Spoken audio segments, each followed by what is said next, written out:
Hi everyone, it's Exoman. I want to talk briefly about YouTube networks. Um, I get a lot of these agents, these people that go out and try to get people to join networks. I get messages from them all the time.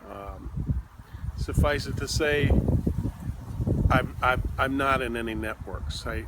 I've resisted that from the beginning because I personally don't think it's a good idea. I don't think it's useful to me.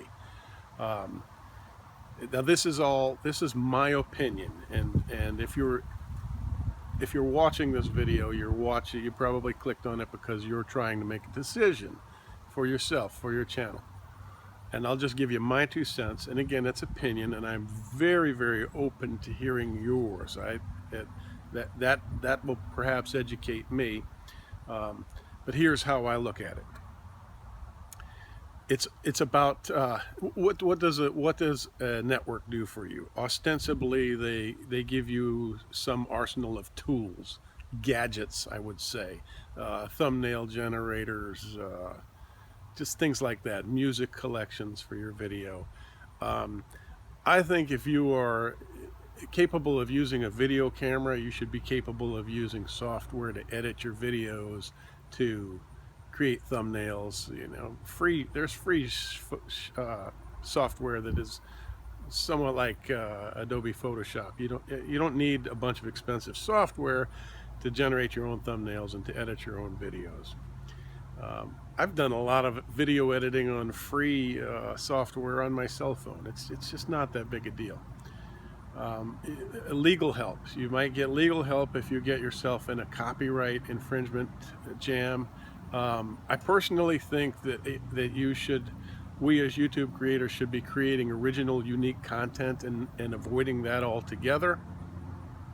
However, I realize there's a large gaming community of creators out there, and they tend to have more issues. But I would say even there, man, hire an attorney. On the occasion when you need someone to get you out of to have a copyright strike removed or something like that, or learn how to negotiate and navigate these crises yourself.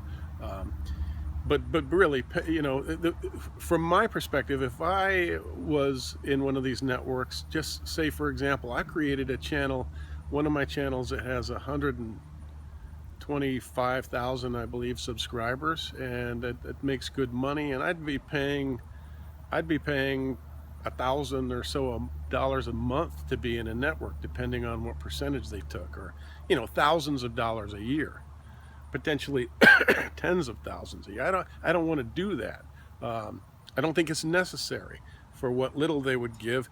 And I hear nothing but complaints. Occasionally I hear somebody say, "Oh, I'm glad I'm in a network and it's been great for me." And I look at their channel and they have maybe 2,000 or 500 subscribers. I guess if you're small, you feel like you need. Some people feel like you need that. I don't. And again, I might not be terribly informed, but I've done it on my own. I've had these people come after me from the very beginning, and I thought, no, I'm doing this on my own because I already have an agreement with YouTube. They're going to publish my videos. That's access. That's what I need, is access. I don't need an agent. I don't need a network to gain access to YouTube. It's already there. Let me explain what I mean. For example, I've been an actor for maybe 30 years. I've done television and film and things like that.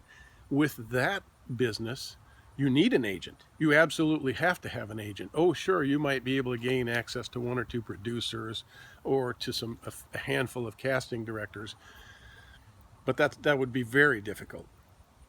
And they don't want you to approach them like that. They want to contact your agent. That's the way that industry is set up. You need access. You therefore need an agent, and the agreed percentage is 10%. That's the way that works. If you have a personal manager, that's different. That's something extra. You could pay them as much as 40%.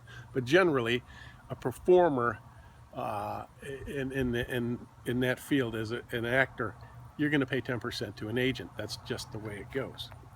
That's because you don't have access. Again, with YouTube, you've already got the access. You've already got some programs that are like Photoshop and things like that. So that's really my take on it. I would advise, I get people have asked me, not a lot, but and I get asked a lot to join those networks. I would just say stay away from it, and I mean, unless you just are just itching to give away a really healthy share of your earnings, I don't see why. But then again, I've never joined one, so I can't speak to all of the details of the joys of being in a network and the brotherly love that might be there or whatnot. But my advice is do the difficult work of building your channel on your own. And I must say, what I've heard, I've done quite a bit of research because we should all do our own due diligence before signing a contract. From what I've heard, I hear a lot of complaining about networks. People saying, I got stuck in a contract. I was promised on their website, it says you can get out anytime you want. Turned out to be BS. They won't let me out of the contract. I'm stuck for 2 years and I have to pay the 40%. Some people say, oh, you should negotiate. It should be less than that, but whatever you're paying it, I think it may be too much. So read the contracts. Don't feel like, I don't know why people feel like they have to join a network just because it's hard to get subscribers. You got to do the work. You got to create something really interesting and valuable. And if you do, you might take off and you might really regret having signed away such a large portion of your livelihood to a network.